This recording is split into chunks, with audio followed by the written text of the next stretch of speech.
thank you very much for the invitation to come and speak here. And please, I must say right at the outset, I am in no way a specialized historian. I am an enthusiastic amateur that a few years ago at the Webster's property at Hogsback happened to find a copy of Mostert's Frontiers and was absolutely enthralled. And when Derek Favez, who lives at Hogsback, took Alfie and I down to the Tumi mission, and we walked around there and found foundations and found a trench that I'd read about in Mostert, it seemed to me like every bush whispered stories, you know, and I just heard stuff on the breeze. I was absolutely transfixed. And Gordon said that, he pointed out that I'd written this little novel, basically based on what we found. And what I want to talk about is some of the places and graves that we visited as a result of this, and the people that we met in those places. I wonder if, Al, could you put up that quote? One of the things that struck me, we came across this quote. I saw this written on a wall in the Fort Beaufort Museum. And I stood in front of this statement in the museum there, and there's a number of other interesting things there, but I looked at this: a history written with blood, tears, sacrifice and suffering cannot be erased with lies written in ink. I thought lots about that statement. And I wondered how on earth you find the truth. What really happened, you know? What were these people really like? We get people like Jeff Perez and Stapleton who read the same sources, I presume, and come up with quite different conclusions. That's the first thing. Secondly, how can we work out enough about the history that is written in blood, tears, sacrifice and suffering when none of it was written down? The problem, of course, is that when we talk about these leaders, some of them great, some of them maybe not so great, the problem is that the stuff that we have that is written was all written by people who were not them. If you've ever played the game Broken Telephone, where you all tell everybody a little story and see what comes out at the end, it's astonishing. So how can we know what actually happened? It's very, very difficult. It comes down in oral, in legends and so on, and we learn these stories. But I must say that what I'm going to say tonight is what I've read and what I've heard. And I would love to know if there were other versions. I want to focus on six leaders of the 19th century. And I'm going to be dealing with them in pairs, really. They are Ngqika and Ndlambe. Ntsikana, the prophets, Ntsikana and Makana, or Makanda, Nele Makana, and then Maqoma and Sandile. And those are people that we have visited, not in person, obviously, but Alfie and I have tried to find their graves. I have listened to the voices, and I'm not being spiritual here, I'm being metaphoric, listen to the voices at the graves. And I only invite you to come on 2 drives with me in your motor car. And I'm sure most of you have been on this drive. It is one of my favourite drives when I'm going to Hogsback, which I think is one of my favourite places on the face of the earth. When I drive to Hogsback, and I see in the distance Gqika's Kop, You know, you see it. You leave Dimbaza and you go through Middle Drift, and you see this kind of, in the distance, in the blue-green haze, you see Ngqika's Kop rearing up like a faraway secret. And it's like a promise of a cooler and a greener world, you know, when you leave the plains and then you go up into Hogsbeck, and if we're staying there for a while, it is just wonderful. Then there's another drive which I think you might have been on. If you go to a farm store called Budderford outside Fort Beaufort, I hope some of you have been. I hope it's still there. I hope it has survived COVID. You come from Budderford Farm Store and you drive towards Fort Beaufort. On the left, there is a sign that says Reverend William's Grave. And I always, for years, I wondered, what is this Reverend William's Grave?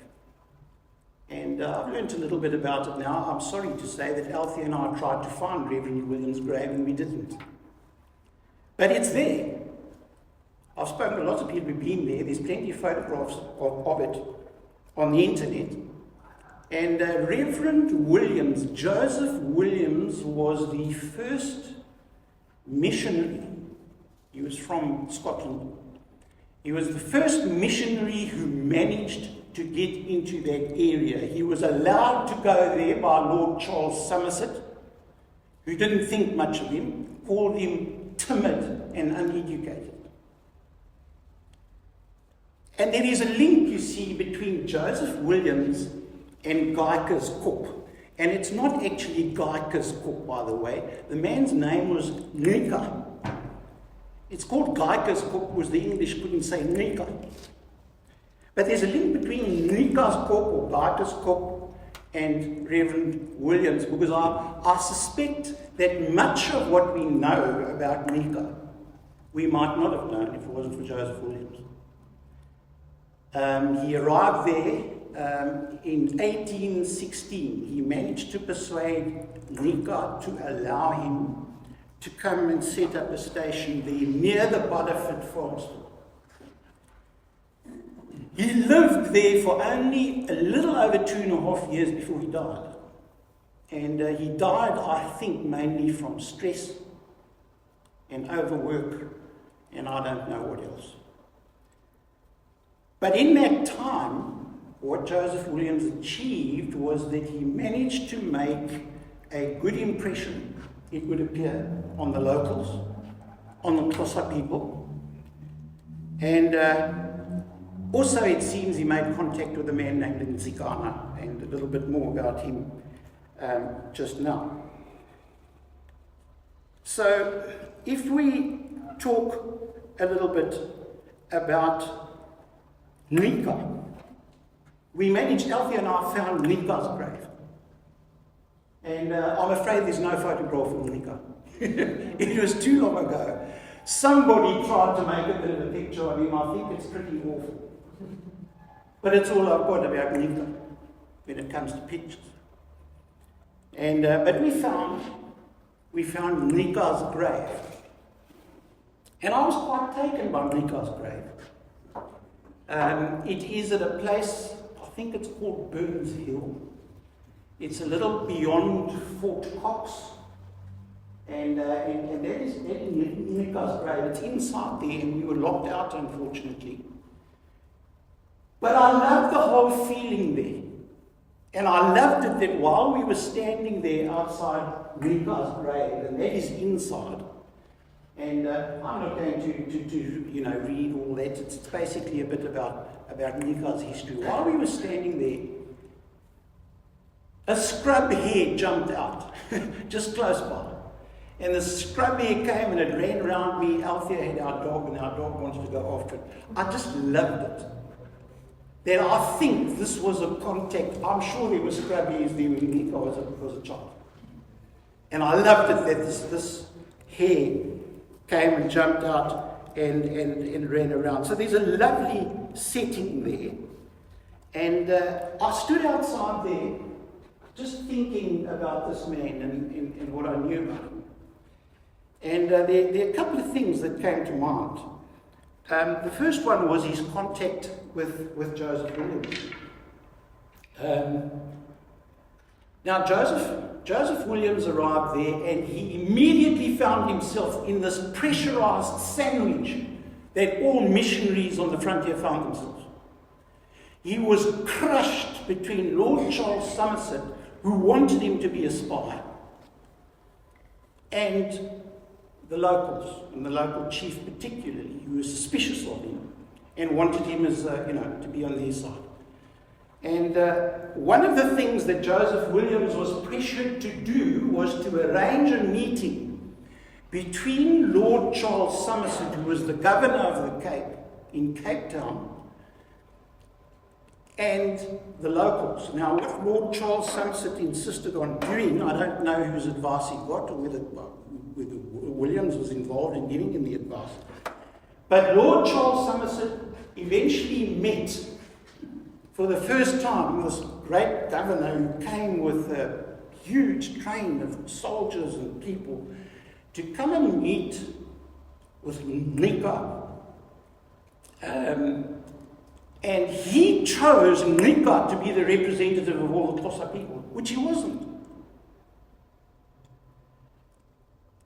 I suspect that it's what you call divide and rule, you know.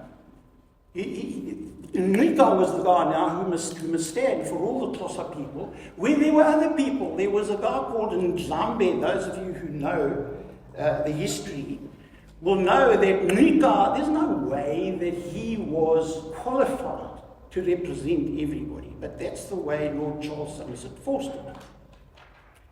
And meanwhile there was Ndlambe. Ndlambe, now if you know the story, how many of you, can I just ask you, how many of you have read parts of Mostek, parts of Frontiers? It's certainly not everybody. Okay, all right, thank you.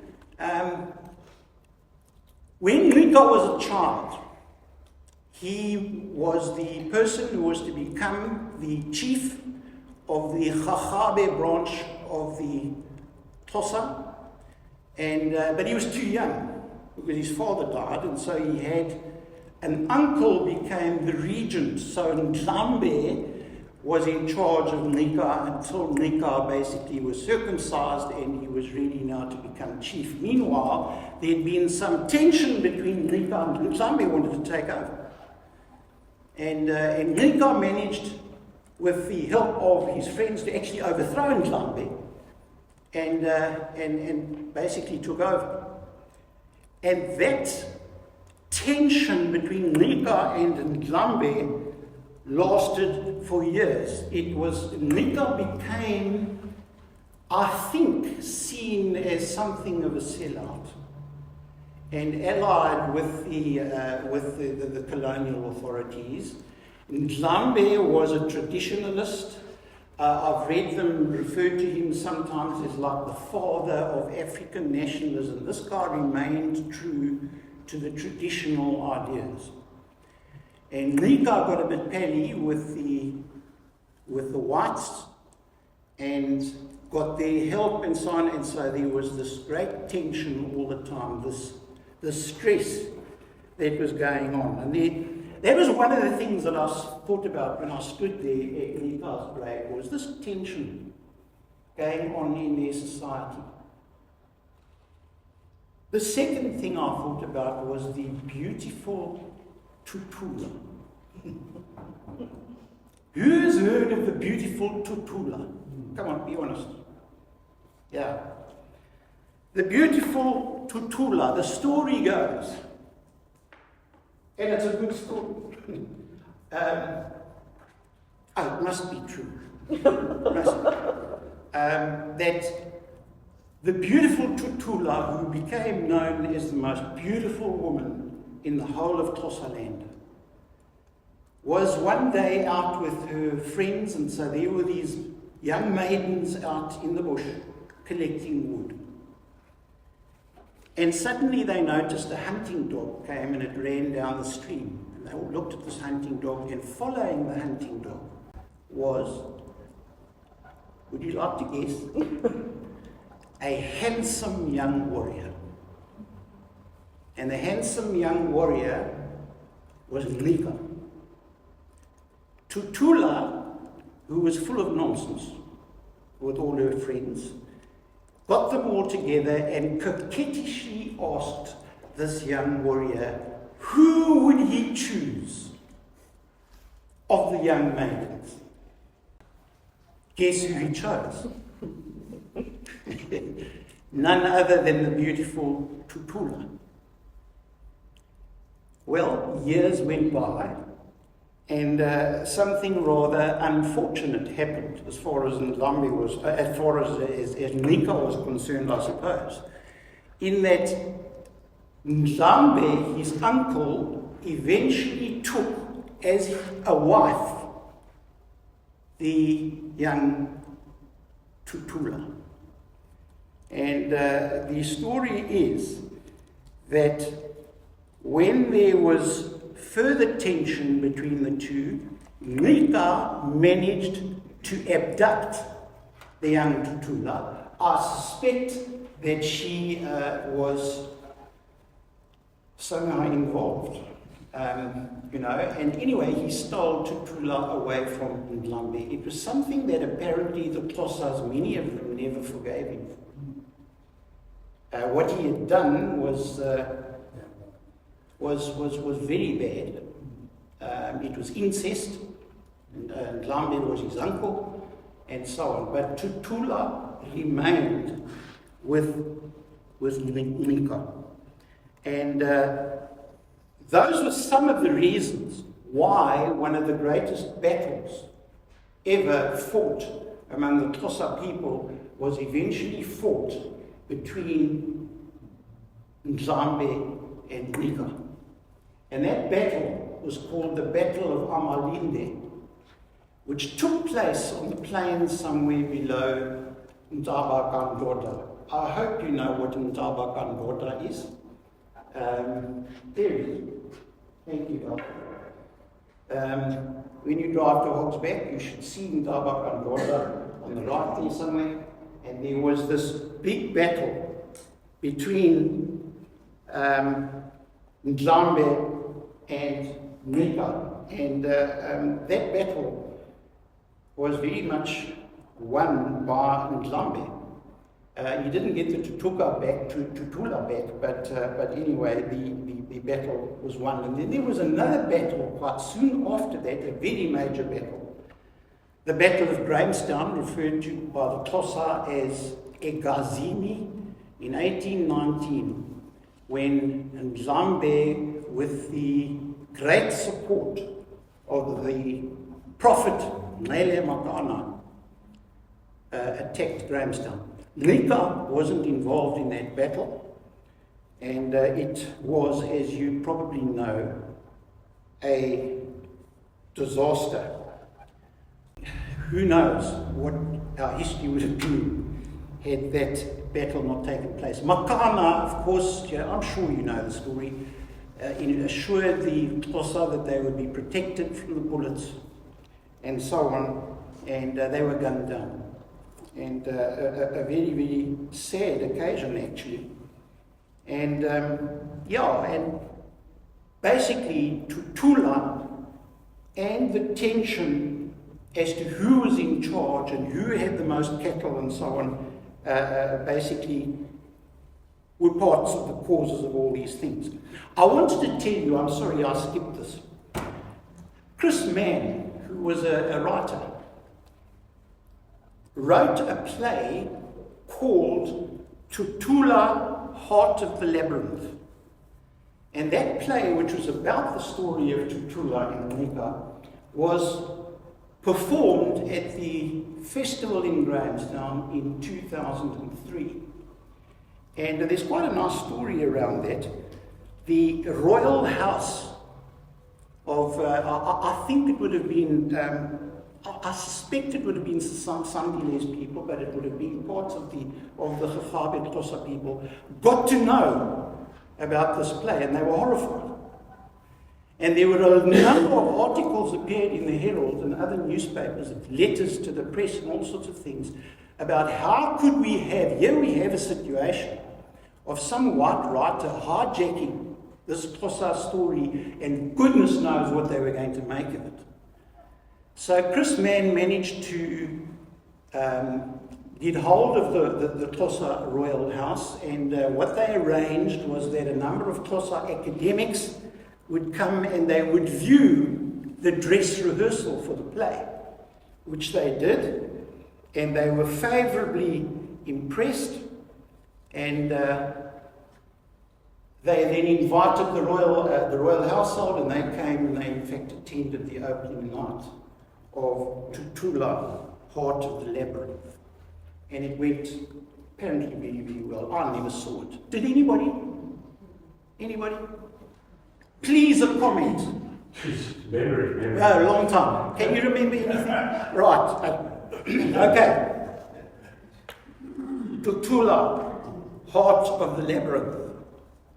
I would like to read you a description. We don't have any pictures of Tutula, but here is a description of Tutula. Settler Thomas Phillips met her near Fort Wilshire, where they used to have trade fairs, and this was his description of the beautiful Tutula in 1820. She held out her hand quite gracefully, and her walk was perfectly courtly. Her head was uncovered, having just come from under the operation of the hairdresser, who had well clotted it with red clay. And her whole face, neck and arms were rouged over with the same material, delicately put on with a small piece of supple skin. An impartial observer could not but acknowledge that there was no mighty difference between this custom and the powder and rouge of Europe. And somebody else also described Ngqika at about the same time, saying that he appeared 20 years younger, tall, athletic, and his limbs of the most perfect symmetry. These were good-looking people. I want to go on to the two great prophets, Ntsikana and Makana. Ntsikana was one of the great Christian converts. Alfie and I managed to find Ntsikana's grave, which we were delighted to find. And I was amazed at Ntsikana's grave. Very clearly, it was very well looked after. There was a gravel road going up to Ntsikana's grave, and it was quite clear that quite a number of people visited there. It is somewhere past Seymour, and we went through the hills and so on, and we managed to find this grave. That's looking at the grave, and you've got other pictures there. Okay. There were some paintings there. If you can see, there is a Bible being held up, and there is a painting. Right at the top, by the way, is a swallow's nest. It's not part of the painting. But in the painting, there is a painting of Ntsikana's favourite ox named Hutchison, which was the ox that was part of his vision that he believes that he got from the Christian God. And the story is that, I won't go through the whole story, but Ntsikana was a man of stature. His father was one of the counselors and so on to the king, and he was a seer, a prophet. And one day when he was looking at his favourite ox, he had the sense that a very bright light had shone onto the ox. And he had a vision which said to him, "You must bow the knee." And when we read about Ntsikana, we see that everybody wants a piece of him. The traditionalists, the Xhosa traditionalists, would argue that Ntsikana's visions and the messages for Ntsikana came directly from God. They were revelations that came to him. Missionaries tried to claim a piece of him, of course. He was one of their converts. And we don't know how Ntsikana actually knew everything he knew. The one theory is that he might have met Johannes van der Kemp, who was a missionary who was up there in very early days. And the other thing is that he was undoubtedly, and we know this, had been involved in working with Joseph Williams, who I spoke about earlier. And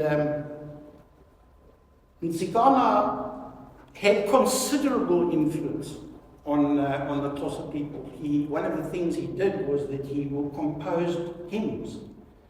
And one of his hymns, called The Great Hymn, has been sung over a century. It's been sung, and is known even today by many Xhosa people. And very, very much admired. And I want to tell you two stories about Ntsikana that give an idea of the kind of legacy this man had. I heard these stories from a man called John Ross, who delivered a paper at Dumasani Theology Institute in what was King Williamstown. And this John Ross was a descendant of a missionary John Ross who worked in that area. Around Balfour, particularly in the Cat River, there was a John Ross, and who worked with Maqoma and people like that. Anyway, this John Ross delivered in his paper. He told two stories about Ntsikana that I found fascinating. He tells the story about a Xhosa chief named Kama. Now, the missionaries tried for 100 years to convert a Xhosa chief to Christianity. There was a very early one called Yani Tyatu, who there was very, very early on, and how successful that was, I'm not really sure. But this chief Kama, the story is that he was married, and he liked his wife very much as a young chap who had just got his first wife. And he noticed to his concern that his wife was disappearing every morning, and he wondered where she was going to. And so the one morning he followed, and he found, to his surprise, that she went to a clearing in the bush and knelt down. And he watched this lot. And when she stood up, he approached her and he said, "What are you doing?" She said, "I am praying." He said, "But what were you doing?" And she explained to him that where she'd come from, she was a disciple of the great prophet Ntsikana, who had taught her to honor Jesus Christ and to pray to him. As a result of that, Kama became himself a very keen Christian for the rest of his life. And John Ross told another story about Kama, not very long after this. A gift arrived for Chief Kama from the greater chief Ndlambe. Now, we have met Ndlambe already, the traditionalist, who lived to be 90, by the way, Ndlambe. Anyway, the gift for Chief Kama from Chief Ndlambe was a beautiful maiden, the granddaughter of Chief Ndlambe.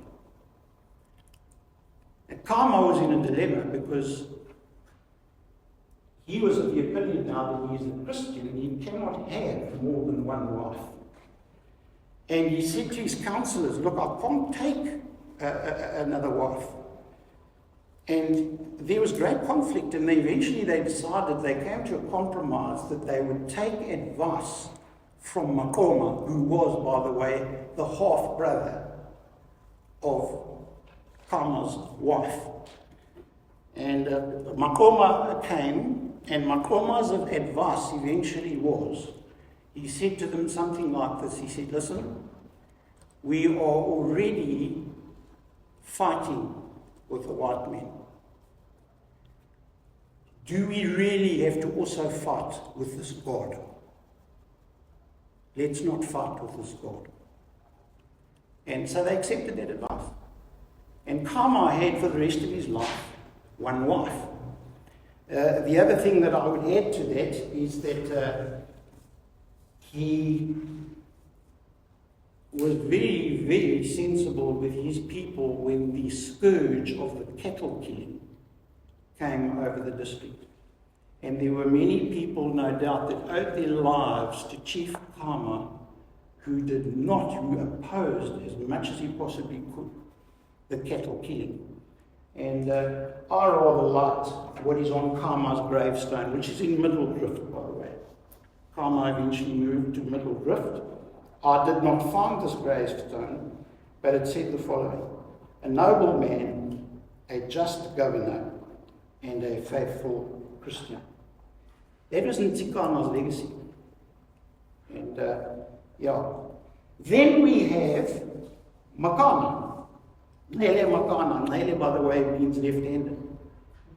And I'm sure we know about Makana. What I do want to say about Makana is that, first of all, we couldn't find a grave because there isn't one.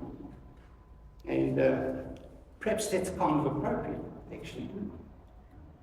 Makana associated himself with Jesus Christ, who also has no grave. I couldn't help thinking this. And so Makana has no grave. Now, he doesn't have a grave because he gave himself up after the Battle of Grahamstown. And the British treated him brutally and took him to Robben Island, where he wasn't there for long, and he eventually escaped on a boat. They hijacked a boat, and Makana drowned in 1820. And no picture. There's a kind of a painting of Makana. Obviously, there's no photograph. And the only description I could find of Makana was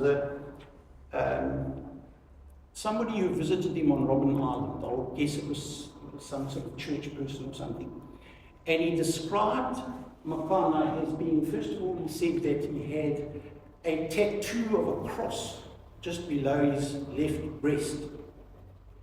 He said that he had a number of cuts, especially on his back. I've got no idea what that meant. And he said he was very tall, over 6 feet, apparently about 6'2".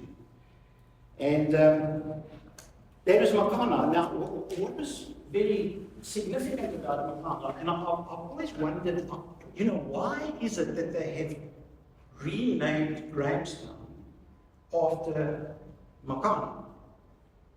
When I was a child on the farm, Grahamstown was always Echim. Always. And they already had Makana, which is the name of the district. And then eventually, over great opposition from certain quarters, Grahamstown was renamed Makanda. I suppose the spelling, when Makana was around, there was no Xhosa grammar or spelling. They could do what they like with the spelling. So we have the district Makana and the town Makanda. Now the point is that Makana promised his people that he would return. There was even a saying in Xhosa, I can't say it in Xhosa, unfortunately, I've forgotten exactly how it goes. But if something was probably never going to happen, they would say, it's like the return of Makana. Well, Makana's returned. Makana's returned. That is the city of Makana. And that's what I think. I think that's a significant story.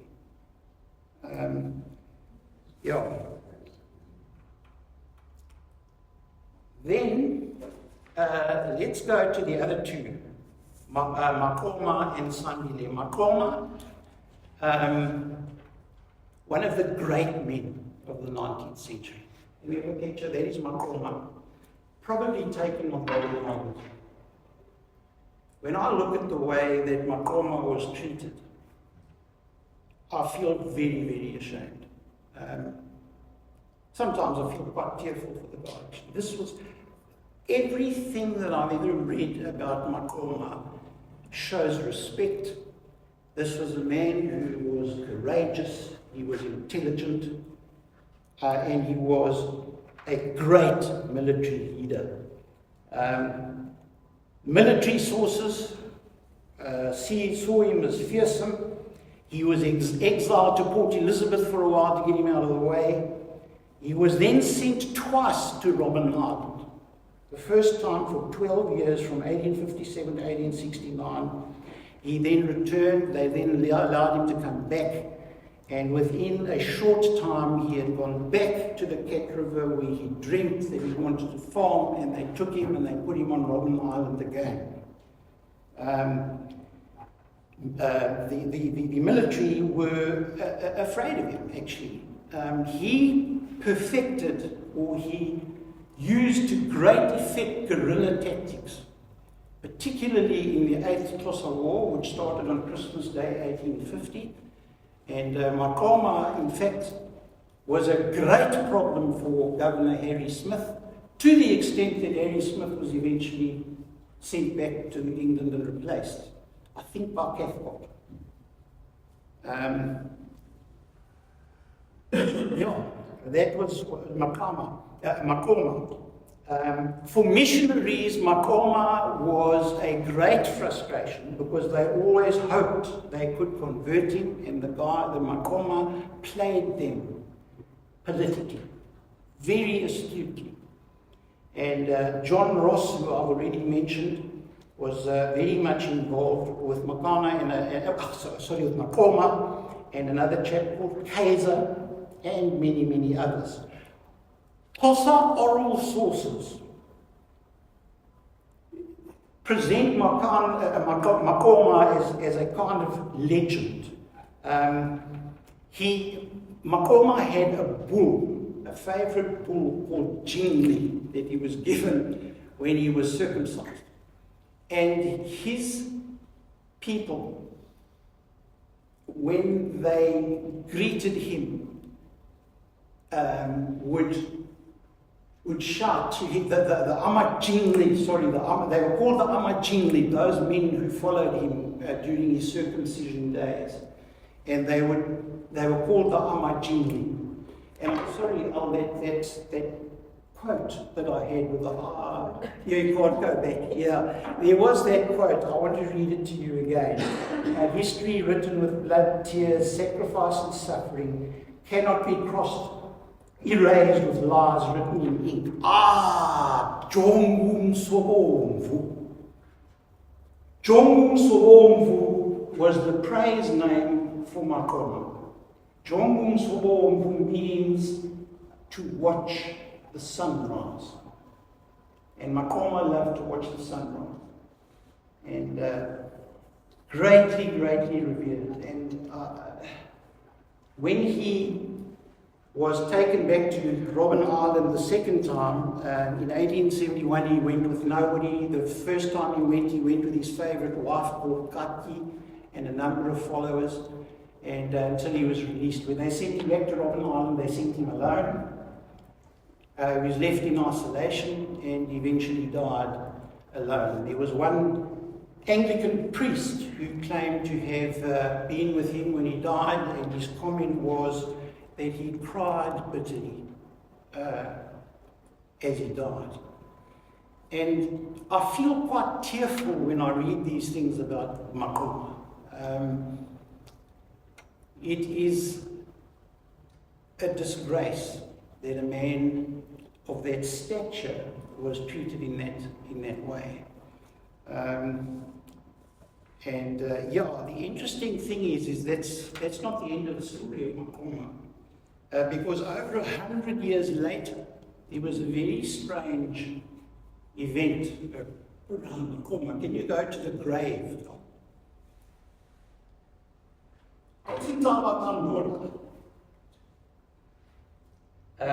There is a grave which is said to be the grave of Maqoma. Maqoma was buried on Robben Island in an unmarked grave. And when the Ciskei homeland came about, a politician by the name of Maqoma, who was one of the descendants of Maqoma, and who was second in charge in Ciskei at that stage with Lennox Sebe, decided that they wanted to, in a sense, I think, resurrect Maqoma. And Maqoma got a seer, I've got her name here somewhere. Her name was Charity Sonandi. And Charity Sonandi was taken to Robben Island, and she managed to locate the remains of Maqoma. And with the accompaniment of rain, she assured them that if they found the right remains, it would rain, and it rained. And those remains were brought back on a South African Navy frigate from Cape Town to Port Elizabeth. And they were then transported, and by the way, the apartheid government were, of course, very much in favour of Ciskei developing a certain character. And the remains of Maqoma were then taken from Port Elizabeth to Ntsikana, and they were buried in a magnificent grave. And soon after that, at Ntsikana, Lennox Sebe, who had been on a tour to Israel, was fascinated by a place called Masada. And he decided that, Israel had Masada, Paris is the Eiffel Tower, Egypt has the Nile. The Ciskei would have Ntsikana, which, by the way, means Mount of Men. And it features prominently in the mythology of the Xhosa, Ntsikana. And Lennox Sebe arranged that this magnificent structure be built at Ntsikana. And outside the amphitheatre which surrounds it, Alfie and I have been there a few times, it's fascinating to go there, by the way, to see this shell of a place that was created. And outside the amphitheatre is the grave of Maqoma. I don't think Maqoma and Lennox Sebe got on very well. And there was apparently, so I read, a statue of Lennox Sebe in the inside there somewhere. Alfie and I could not find a statue of Lennox Sebe. What we did find was a statue of Maqoma, which I must be honest, I was delighted to find. And somebody changes the blanket, because I've been there a few times, and there is somebody who is seen to the blanket, so this is being looked after. And so there are people who are honouring the memory of Maqoma. And what we also found fascinating, the whole thing has gone to wreck and ruin. Well, not the grave inside, but the amphitheatre in the place has gone to wreck and ruin. What fascinated me was that what are very happy there, the cattle. The cattle roam around and they shelter inside. There are the most amazing chambers and rooms under that place. You can't believe it. Some of them are knee deep in manure. The cattle are at home. And I thought that was quite appropriate. Cattle are important. And the cattle have settled in. Alfie and I were even naughty. We went and helped ourselves to manure for our garden. It was very easy. Underneath where the cattle are taking shelter. And somebody has, Maqoma there, it looks to me, has taken over a little bit from Lennox Sebe. The last person, just very briefly, Sandile, who was superior to Maqoma actually in the royal line, because his mother was of more significance. And Sandile eventually became chief after the death of Ngqika. And when he became chief, Maqoma, who had been in charge because he was older, had to kind of step aside. And Sandile was, from what I can gather, an intelligent man. I remember this quote, which was captured by missionary George Brown when Sandile was at the Tumi mission. And Mostert writes about this, where Sandile says he makes the statement, this was before they attacked Fort Hare. There was an attack by the Xhosa on Fort Hare. And Sandile said these words, according to missionary George Brown: "What brings white men over the sea?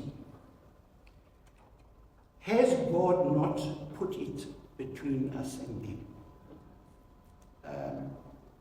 A comment by Sandile. What fascinated me about Sandile's grave, there's Sandile's grave. I don't know if any of you know the story about Sandile's grave was exhumed in 2004. The royal house was concerned that these might not be the remains of Sandile. And so they decided to dig them up. And they got experts to look at this, and they were also concerned that they might have taken his head. There was a thing about Hinsa and then too about the head. But they were concerned that Sandile, his head had been taken. Anyway, they eventually agreed that they would exhume the remains, which they did. And what they found was that it really did appear to be Sandile. The head was there. Wasn't in good condition. But the other thing was that they found that the left leg, the tibia of the left leg was slightly thinner and a bit deformed. Sandile had a deformed foot.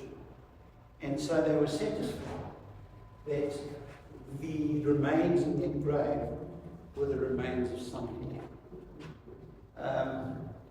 What I can't get over about Sandile, and if someone can explain this to me, I would appreciate it, that he is buried between two white soldiers. This is his grave. It's not too far from Stadtheim. It's in the bush there. I don't know how to explain how you get there, but we eventually found Sandile's grave with a bit of help from the locals. And there it is between these two white soldiers. He was shot about 1878. And in the last frontier war, if you want to be politically correct today, the last war of land dispossession, as they call them now, Sandile was shot by Mfengu soldiers, and he died and was found in the bush.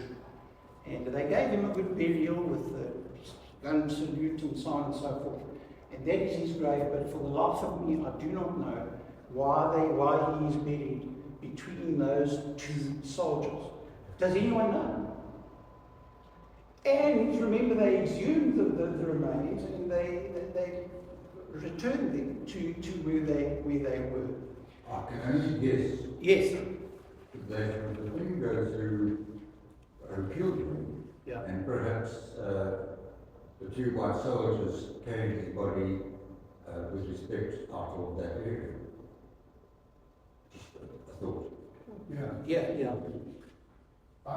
My conclusion has always been that it is out of British military custom that the colours of a regiment or a unit are always guarded by colour sergeants. You will see them on parade either side of the flag with the red, sorry, I forgot what it's called, sash. And that is it's a fairly standard sign of complete respect and tradition. Okay. And I think that's why it was done. Well, I'm very glad to hear that these there are theories of respect. Which, all right. Thank you very, very much for that. I want to just finish off by, Al, if you could go back to that photograph.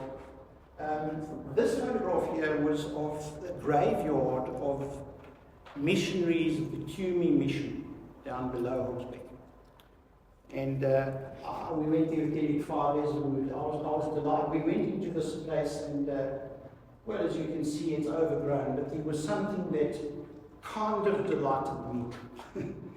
I couldn't believe that there on the gravestones I found the names of people I'd read about in Mostert. The name Chalmers, for instance, is there. There is a Mr. Chalmers, I forget what his first name was. Chalmers, there is a baby Chalmers, and there were other names that I recognised. And what I couldn't help but notice was that the wild olive trees have taken over. In a number of those places there are wild olives growing in that graveyard, and some of them grow right through the graves. My dad was a farmer in the Eastern Cape, and these are on Muma sticks. The Xhosa call wild olive Muma. And it makes, Muma makes the best sticks. Xhosa love fighting sticks. I love walking sticks. I've got so many of these Muma sticks, and I found it of poetic significance that those missionaries who gave their lives, and here I'm showing my colours, I think the transition that the Xhosa people had to make from a cattle-based economy to a market-based economy was traumatic. And the missionaries get a lot of bad press for various reasons, which I'm not going to go into. But I cannot help feeling that the missionaries, through their mission schools and through their stations, have made an amazing contribution to moving people from a cattle-based economy to a market-based economy. And the Muma, which grew through their graves, I think is just great. And thank you very much. Thank you.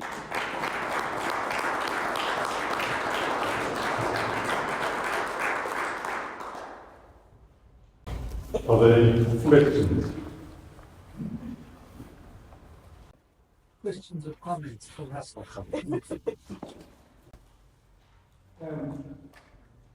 Thank you very much. It's fascinating. For those that haven't been, you must look at go out and buy it. Really undownable. When you get it, it's a tone like this, and it is fascinating. I see tonight for the first time we've had a meeting in 2 years, how long ago? But tonight we have Xhosa visitors.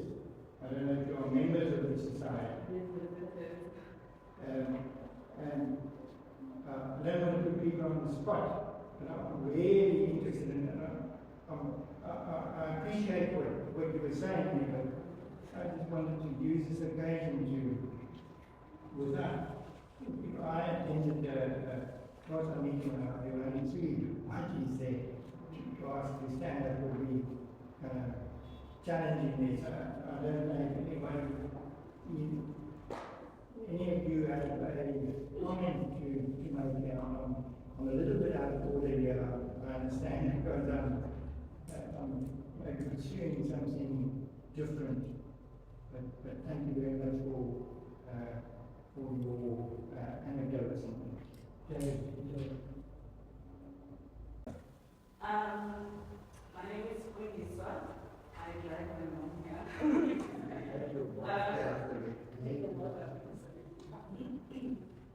I'm saying I drive my mom here. I'm an architecture student, and I actually found the link through the art festival that's coming up. I saw, I think it's Reverend. Was doing a talk regarding architecture. So then I went to the group, and then I saw the talk. I'm also part of an art residency that was in Housback. It's called Body Land, and we were learning about this history that we're talking about. My architecture also looks at Xhosa history and how to translate that into architecture. So it's an inspiration, and I didn't read the books that you guys are talking about, but I do know the history, and I am researching the history of Xhosas, and I appreciate the story that you were talking about, and I just wanted to hear more of what is happening, and I think the new things for me was just the stories about Sandile and Makana. I didn't know that whole story about him.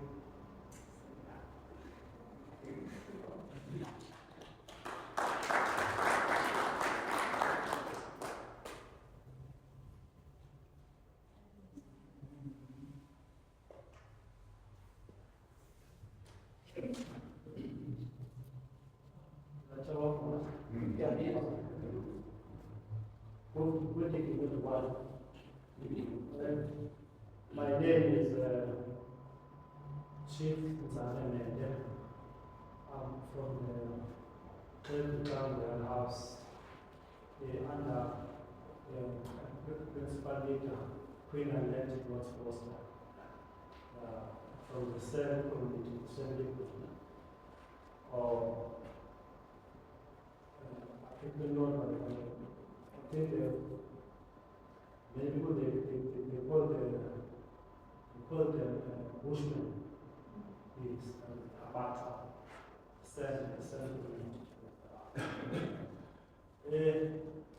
we are here tonight because we've been mandated by our Queen, and it was here presented. Unfortunately, she couldn't be here tonight because she attended another meeting. So I'm here representing her with my colleague here.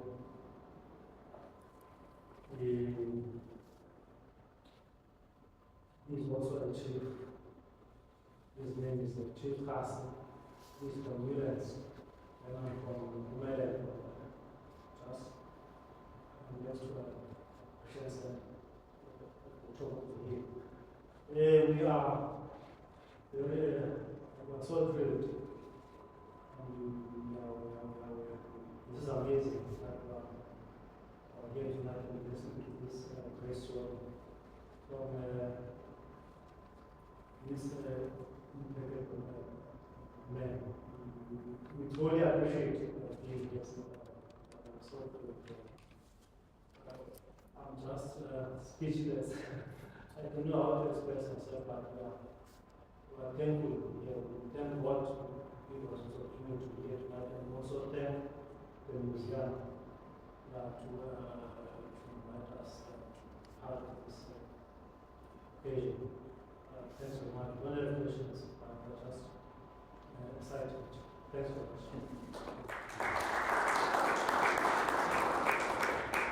Can I tell you just one thing? I promise you just one thing.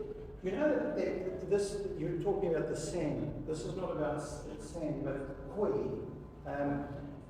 Port Elizabeth Airport has been renamed David Stuurman Airport. Do you know, I didn't know this, do you know that David Stuurman is the only person to have escaped from Robben Island twice? The last time, the second time he escaped from Robben Island, David Stuurman hijacked a boat, and it was in 1820, and I thought, my word, was it the same one that Makana was on? I don't suppose it can have been. But can you believe it? That, anyway, I just wanted to tell you that. I was fascinated. Oh, and he died, last thing. They couldn't keep him down, eventually sent him to Australia. He died in Sydney, in Australia. Can you believe it? And they brought his bones back and they buried him somewhere, probably in the vicinity where what was his name? Sarge Barton. Yeah, I couldn't help telling you that. Right, well then I call on Dr. Hutchison to No, it's right away. say a few words. Thanks. promise you I'm not running away. Thank you.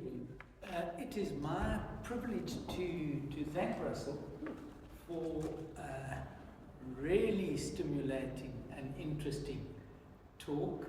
His passion comes shining through, and he mentions Mostard's book Frontiers, which came out about 1992. And if you haven't read some of it or all of it, try and get hold of a copy. They are available around, and it's very intimidating. It's a big, looks bigger than the Bible, but it isn't. And the best way to read it is in parts. So if you want to look up Ngqika or Maqoma, you go to the index and you list that and you go to all those pages. And eventually you will want to read the whole thing. And I recommend it. It's wonderful. Because Russell has given us a very personal, passionate introduction to our Eastern Cape frontier border, tragic history, and these very important personalities on the Xhosa side who are really all there in this book, Mustard, and I recommend it. This is Russell's book, if you don't know it.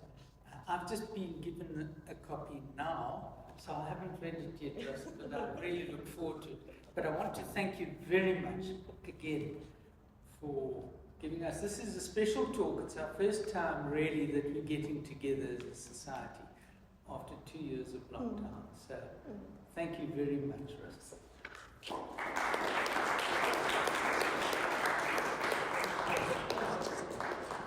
Thank you. Thank you very much. Thank you. Thank you very much.